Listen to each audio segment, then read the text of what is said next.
Hey guys, Report Rockstar here. Today we're going to take a look at something I call the Formula Zapper. Wow, what in the world is that? Well, let's just take a look, shall we? So, this is a random file that has some formulas in it, which most Excel spreadsheets do. You can see here we've got various calculations, etc. That's irrelevant other than the fact that they are formulas. So, let's say, for example, that you need to remove the formulas from a file.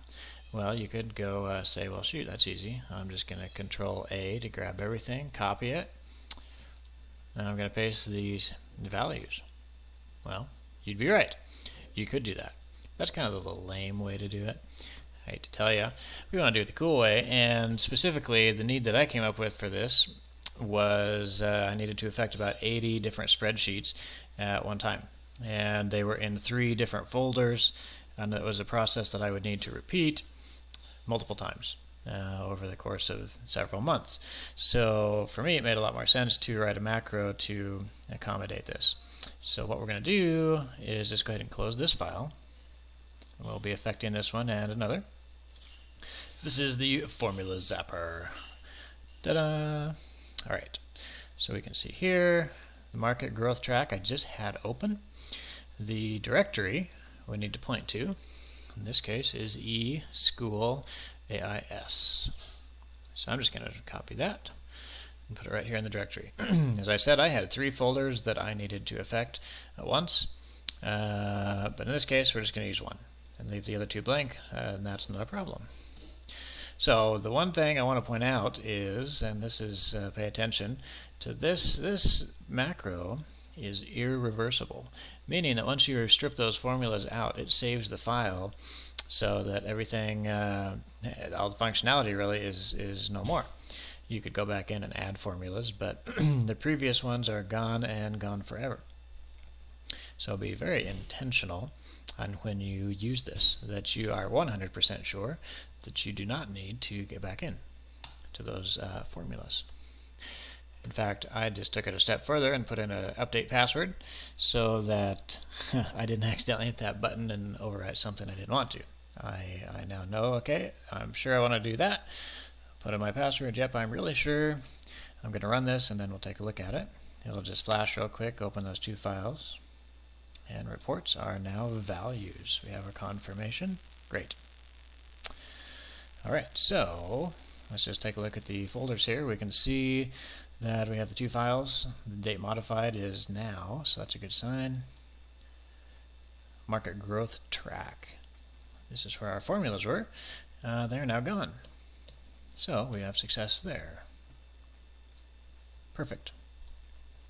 So we have written that macro and it has executed. Let's take a look at the code. Formula Zapper. Here's what we have. We have several variables that we've defined. We have the user ID, which is used for that password prompt. My file, my folder, is used to loop through the Windows file structure, and just the directory there that we've listed. Workbook and worksheet. And we've defined folders. And we've set that to have 3 inputs, or an array, that is going to allow us to enter the directories here. Stepping through this, the input box for the user ID, or for the password, pops up. If this user ID is not equal to update, then improper password is the message that comes up, and we're going to go straight to master line, which means just skip all the code and drop down here, ending the routine. The screen updating I have commented out currently, not a big deal. Next we have the folders that we've defined, at least where to pull them from. We have 3 folders listed here available, and we've said the command worksheet, cell 8-5, or offset, is what it's kind of doing, or moving the cursor really. 8 and 5, meaning starting in A1 we come down 8 rows, and we move to the right 5 cells, which puts us right here. Ta-da! Okay. Same with folder 2, folder 3. We've just offset one more row incrementally. One quick idea here, if you wanted to have less or more, I mean if you have less, if you have one, it still works. You can leave all three options. But if you wanted to trim it down to 1 or increase it to say 10, if you have 10 folders that you want to affect at one time, not a problem. You have to increase your folders here, 1 to 10. You would have to increment or repeat this line of code. So you have it all the way through 1, 3, 4, 5, 6 through 10. And then you would of course adjust your formula here, your code. And then the last place you need to affect it would be here. F index from 1 to 3. So this is your number of folders, again 3. Now we've gone and said, okay, my folder equals folders F, and the first loop is going to say folders 1, which references the top cell there, over here. My file equals directory, and it just again just tells us that it's going to array all of the files in the first folder. And then I have a do while loop that says while the files are not equal, or basically until, just keep doing this until there are no more files. We're going to open each workbook. We're going to set that workbook to the active workbook. We're going to remove the formulas. This actually may not be needed as I'm thinking about it. Anyway, you can try it without if you want. It doesn't hurt to have it there. Remove formulas for each worksheet in Worksheets. We're going to take the used range value. And used range was a new term to me until I read up on it a little bit. Basically that's saying the actual range of cells that has a user input or has been changed. So in this case, the used range would be this right here. It's coming out to the farthest row, farthest column, rather, that we've used is E, and the farthest row down is 14. So I would say the used range is A1 through E14. Now somebody might correct me and say it's technically B5. I'm not entirely sure how that works.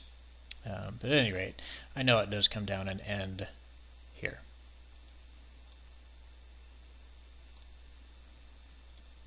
What we're doing is taking the used range, and we're just taking the values, not the formulas, just the cell values, and we're setting them equal to exactly that, just the values of the cells, which acts very similarly to that copy-paste special values. Saving the workbook after that, closing it, moving to the next file. Now the thing here that was a little tricky, but this is what actually got this one to work, was hidden worksheets. I was finding that the code I had used would work on just visible worksheets only, but this is the one that will hit every worksheet regardless of if it's hidden or visible. So no problems there. And anyway, it keeps looping through. We get our message box, reports now values, and that ends the routine. So really quite a simple text of code there. Semi-basic, right? So again, I do have this included below. Feel free to take it and use it as you need. Again, just a caution that you do really need to be careful with this. You can do some serious damage. So again, you're going to be able to strip out all of the formulas in all of the worksheets of all of the workbooks in all of the folders or directories that you define. And while that sounds pretty cool, and it is, you can do some irreversible damage. So just be wise. I again said that I'm sure you all have utmost noble uses for something like this. But at any rate, I'm telling you right now that I am taking no responsibility for this whatsoever. If you screw something up, that is your own fault. So sorry. Anyways, alright, use it, enjoy it, download it, and we'll catch up with you next time. Report Rockstar, signing out.